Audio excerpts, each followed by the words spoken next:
राजा भोज की नगरी में सब कुशल मंगल से चल रहा था। पर एक दिन जब राजा भोज के हरकारे उनके किसी काम से जा रहे थे तो उन्होंने एक अजीब दृश्य देखा कि एक साधारण सा चरवाहा बीच खेतों के एक मचान पर चढ़ा हुआ है और चिल्ला चिल्ला कर राजा भोज के बारे में उल्टा सीधा कह रहा है। राजा भोज को पकड़कर मेरे पास लाओ, उसे सजा दिलवाओ और मेरा राज्य मुझे दे दो। एक चरवाहे के मुख से अपने राजा के लिए ऐसी बातें सुन हरकारों को बहुत गुस्सा आया। उन्होंने उस चरवाहे को पकड़कर नीचे उतारा और बोले, क्या बक रहा है तू? अगर राजा महाराज को तेरी इस हरकत का पता चलेगा तो वो तुझे तोप के मुंह पर बिठाकर उड़ा देंगे। हरकारों की बात सुन चरवाहा गिड़गिड़ाते हुए माफी मांगने लगा। मचान से उतरते ही एकदम से उसका व्यवहार बदल गया, जैसे उसे कुछ पता ही ना हो। उसे गिड़गिड़ाते देख हरकारों को उस पर दया आ गई। उन्होंने चरवाहे को छोड़ दिया और वहां से चले गए। अगले दिन जब वे फिर वहां से गुजरे तो उन्होंने फिर वही सब देखा और सुना। चरवाहा फिर से मचान पर चढ़ा, राजा भोज के बारे में उल्टा सीधा बोल रहा था। आसपास पूछने पर पता चला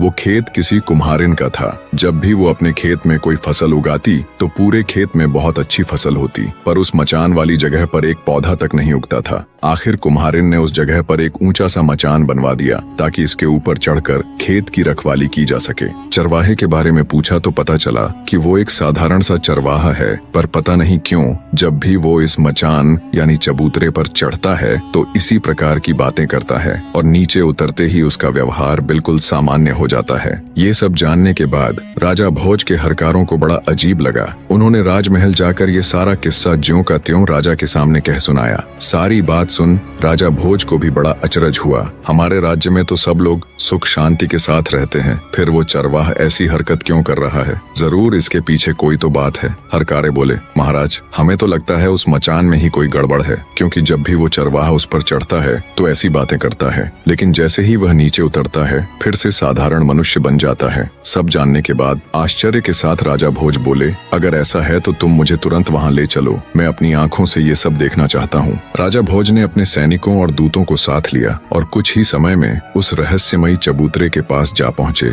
और उससे थोड़ी दूरी पर छिप कर खड़े हो गए ताकि वह सब कुछ अपनी आंखों से देख और सुन सके। तभी वह आदमी फिर से चबूतरे पर चढ़ा और चढ़ते ही जोर से कहने लगा, लोगों जाओ जल्दी से राजा भोज को पकड़कर मेरे सामने लाओ, उसे मार डालो ताकि मैं उसका राज अपने हाथ में ले सकूं। ये सुनते ही राजा भोज गुस्से और हैरानी के मिश्रित भावों से भर जाते हैं, पर वे बिना कुछ कहे चुपचाप अपने हरकारों के साथ वापस महल लौट जाते हैं। पूरी रात उनके दिमाग में यही सब चलता रहा कि उस मचान में ऐसा क्या है जो एक मामूली सा चरवाहा ऐसी हरकत कर रहा है। सुबह होते ही राजा ने अपने मुख्य सलाहकारों और ज्योतिषियों को दरबार में बुला लिया। बने रहे।